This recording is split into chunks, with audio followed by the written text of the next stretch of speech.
Hey guys, it's Nicole. Welcome back to my channel. Today I wanted to do a little follow-up to a video I did a couple weeks ago about the disease I have, the kidney disease.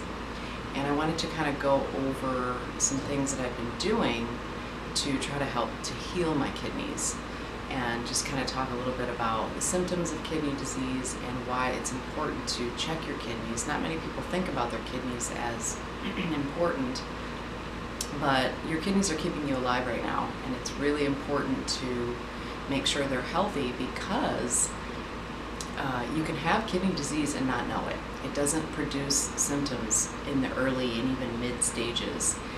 You have to be pretty far along to actually see some significant symptoms, and doctors don't really check, your urine like they should. They kind of just do a one-time dipstick check sometimes, maybe when you're pregnant or just for whatever reason, to see if you maybe have symptoms of a urinary tract infection or something like that. But that's not going to show you really the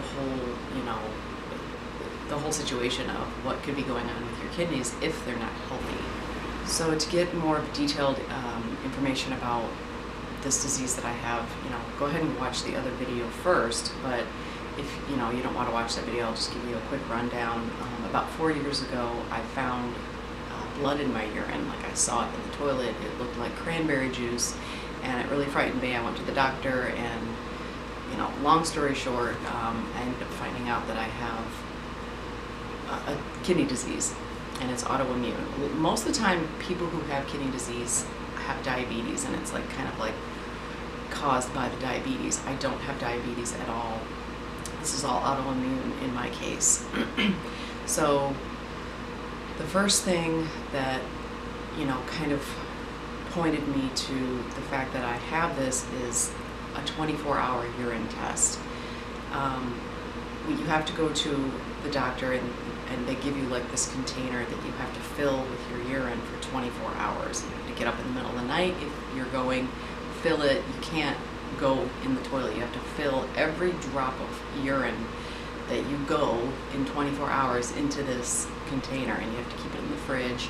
And then the next day you have to take it back to the lab, and then they test it to see how much protein you're losing in 24 hours. It's supposed to be 0. You're not supposed to lose any protein in your urine. And the first time I got it checked, I think I was losing about 400 milligrams or so, 462, I can't remember exactly, in 24 hours. And that, of course, was a red flag. That's not normal. So that kind of alerted me to, hey, wait, something's going on here. So I went to a nephrologist, and I did a lot of research first. Doctors didn't diagnose me. I don't diagnose myself because they could care less about you. You really have to become an advocate for yourself and do your own research, because they're not going to do the work because they don't care. Some may, but the doctors that I've had experience with, they just don't. They're not going to do the work. It's your body, it's your life. You've got to do the work yourself if you want to figure out what's wrong with you. Because they kept just saying, oh, well, if this happens again, come back. That's it? You're not gonna go any further with this? What if I'm dying, So I had the 24-hour urine check done a couple more times throughout that year. This was back in 2015. And it went up a little bit. It was in the 600s, and then it would go back down to the 300s, so it was still, high. It's not supposed to be like that. First do these types of 24-hour urine tests. Typically under 500 milligrams in 24 hours is more of a lower risk for severe progression, because really I could kind of go really quickly, progress really quickly, and go into kidney failure within a few years. So my whole goal, of course, is not to have that happen, and I want to heal my kidneys so that I can stay in this mild category for the rest of my life. So once you get up into the thousands, if you're losing 1,000 milligrams or more per day, you might be headed toward nephrotic syndrome, which is closer to your kidneys failing. And then the other test that they do, of course, is they test your blood.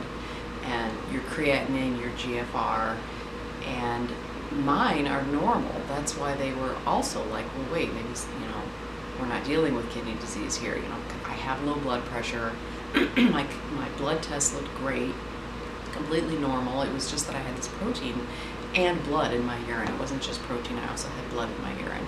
So, it was kind of odd. The doctors kind of dismissed me because I didn't show those typical symptoms. So you have to be a detective when it comes to your body. You have to really pay attention to those subtle clues. Even if it's something really mild,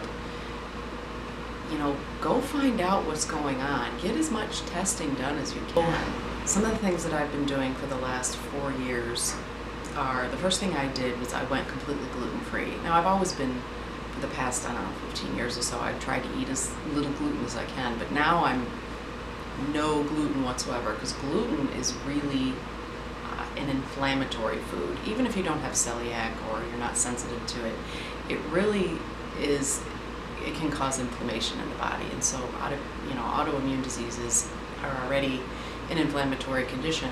I don't want to create any more inflammation in my body, so I've gone completely gluten-free. Everybody in my family is gluten-free.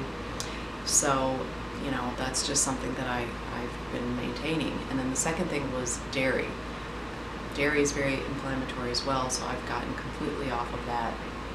And I think in another video that I mentioned that I went off of that and I started eating dairy back last fall. I don't know, I missed it. I'm like, oh, a little bit won't hurt me, but it's very addictive. And I started eating more and more and more. And then I had my urine tested, and it was like almost 900 milligrams in 24 hours, and that really freaked me out. So I got back off the dairy, and then I tested it myself again, and it was back down in the 500s. So I don't know if that was the dairy or not, but that really scared me. So I'm off the dairy, off of gluten. And then the other thing that you have to remember with the kidneys is to eat a low protein diet, low in animal proteins. You may think that because you're losing protein through your urine that, oh, you need to eat more protein in order to make up for that. That's not the case. The kidneys are very sensitive, and you don't want to overwhelm them with too much protein, especially from animals. So obviously no dairy, red meat, chicken, that sort of thing. It'd probably be okay to eat it once in a while, very tiny amounts. I still eat little bits of fish and seafood occasionally, but not every day at all. I'm not eating, 10 ounces of salmon in one sitting, so smaller amounts. I try to keep my protein level between 10 and 15% per day. I don't want to go any higher than that. So that's another thing. So it's gluten-free, dairy-free, low protein. Of course, you want to cut sugar, because sugar, with any disease, be it diabetes, cancer, heart disease, any autoimmune disease, any disease you have, even if you don't have a disease, you really should lower the amount of sugar you eat. Fruit, I've talked about this before. Fruit is okay, of course, but I'm talking like added sugar, sweets, cookies, cakes, candy, that sort of thing. Of course, you want to lower that as much as you can. Exercise is really important, but you don't want to do anything super strenuous. Once I got diagnosed with a kidney disease, I got nervous because I read that too strenuous of activities can kind of be too hard on the body. So I tried to lower it a little bit, not the amount you do, but just the intensity. So I really love to go for walks, bike rides. I still do ballet every day. More, or I should say less strenuous exercise. I don't push myself like crazy, where I'm, sweating like crazy. So just a little bit less intensity when it comes to exercise. Now you want to make sure you eat a diet lower in phosphorus and potassium. This is another thing that's harder on the kidneys, and it's usually they put you on a low phosphorus, low potassium diet when you're further along, you're more in stage 3, stage 4 of kidney disease. I'm still in stage 1, and I have been for 4 years now. I don't really know how long I've had this disease, but I saw the blood in my urine 4 years ago, so that's kind of where I say it started. But I don't really pay too much attention to phosphorus and potassium, just because I'm still in stage 1. But if you find yourself in stage 2, 3, or 4, you want to lower the amount of potassium and phosphorus that you're taking into your body. They'll check your blood to see if you're too high in phosphorus or potassium. But right now my levels are really good, so I'm not lowering the amount of potassium and phosphorus. And then also sodium. Sodium or salt is, the right kind of salt is good for you, but you don't want too much sodium, because that can also, increase the blood pressure, increase the pressure on the kidneys. So I don't really watch my sodium level too much, like I said, because I'm in stage 1, but I try not to eat, super salty foods, because I don't want to increase my blood pressure. I don't want to increase any sort of pressure on my kidneys. Now, I really believe that we hold emotions in different organs of our body. They say we hold anger in the liver, we hold grief in the lungs, and I read that we hold fear in the kidneys. And this is probably really true for me, because I'm one of the most fearful, anxious persons you'll meet. So don't watch scary movies, they say. Don't put yourself in fearful situations like haunted houses or roller coasters, or just anything that's gonna, scare you in any way, because we hold fear in our kidneys. And there's no way to prove this, of course. It might just be, baloney, but I actually believe it. So, I try to lower the amount of stress. I don't want to be scared. I don't go on roller coasters. I don't go in haunted houses. I don't do anything that's going to make me scared or fearful on purpose. Now, the really unfortunate thing is that if I ever get a headache or menstrual cramps, or I'm in any sort of pain, I don't tend to take medicine anyway for it, like Tylenol or whatever, because it's really bad for the liver and the kidneys. But because I have a kidney disease, I can't take it like at all. And I do get headaches. I get headaches like probably about once a month, and sometimes they can get really bad.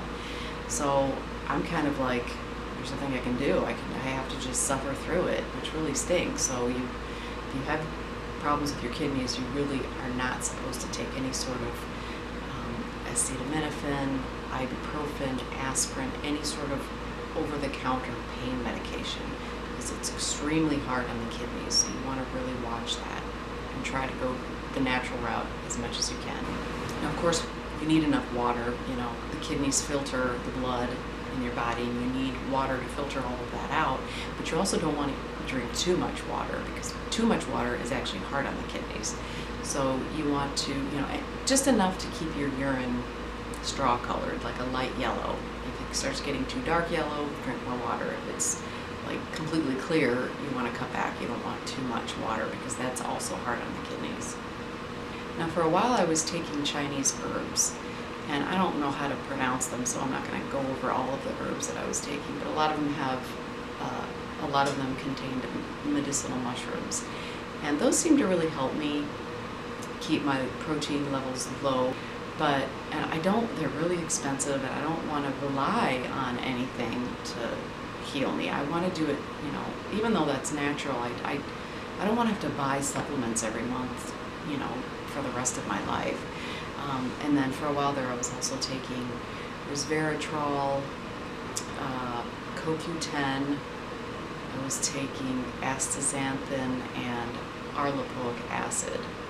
And these supplements are really good for, just the body in general, but especially for those with kidney disease.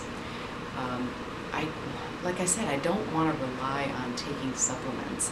I think it's important to get our nutrients from food. Now, of course, I still take vitamin D, and I do still take CoQ10, and I'll probably still take arlopoic acid, but I don't want to keep taking like all these herbs and all these supplements, because it's expensive. I mean, if I have to, I have to. If that's the only thing that's going to keep my protein level, then I'm going to have to do it. But for the most part, I'd like to just, use food and just a regular healthy lifestyle to heal my kidneys. I do drink nettle infusions. Nettle is really nourishing for the kidneys. I think I've showed how to make it on my channel before.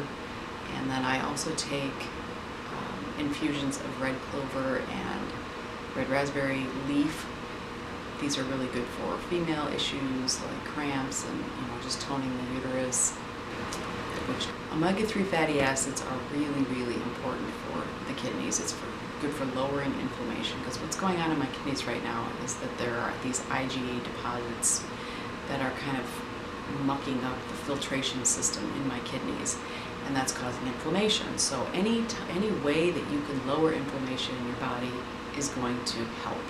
So omega-3 fatty acids through either fish oil or krill oil or anything like that, cod liver oil, is going to lower that inflammation. So my nephrologist even suggested doing that. I mean, I read about it beforehand anyway, but she said, yeah, that's something that can lower the protein that's coming out of your urine. So I do definitely take any sort of omega-3 fatty acid. Sometimes I take cod liver oil, sometimes I just do fish oil.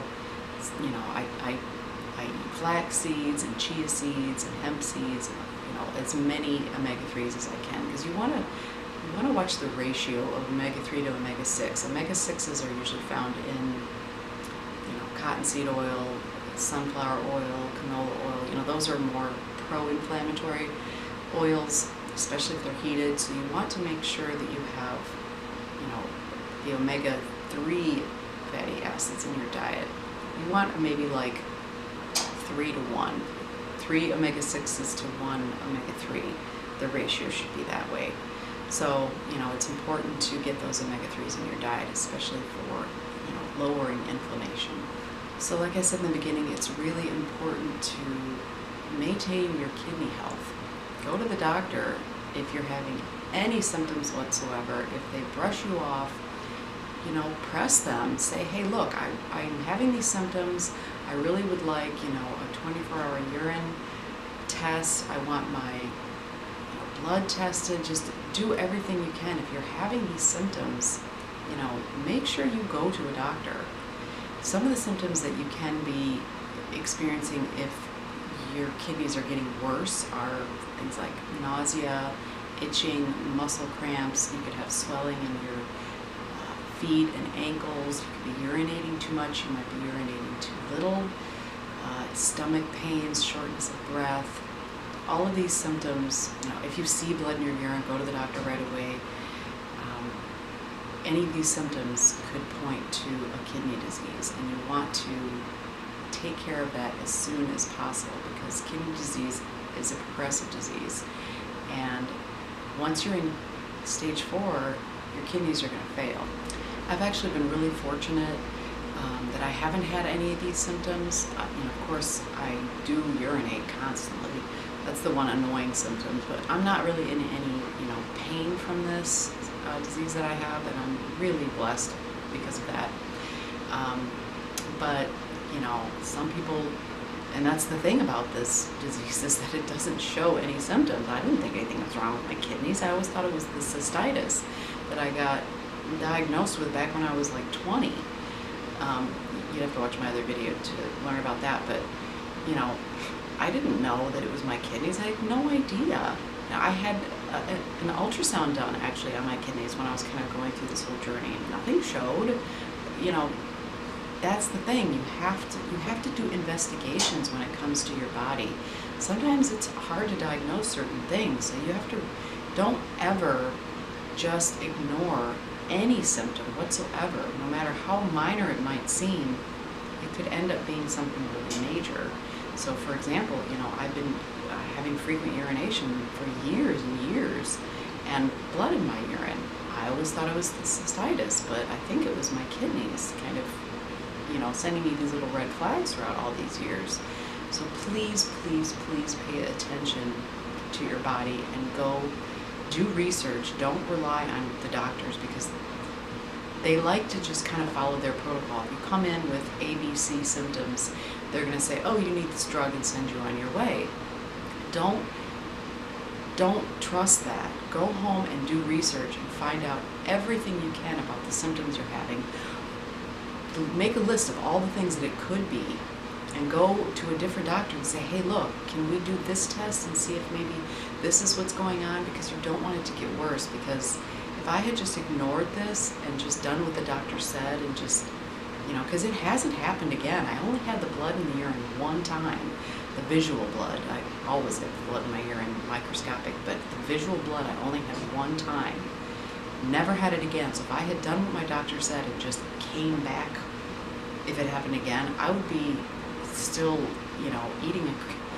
eating gluten, eating dairy, eating all, the things that cause inflammation in my kidneys, and they would be getting progressively worse, and I probably would start seeing more symptoms.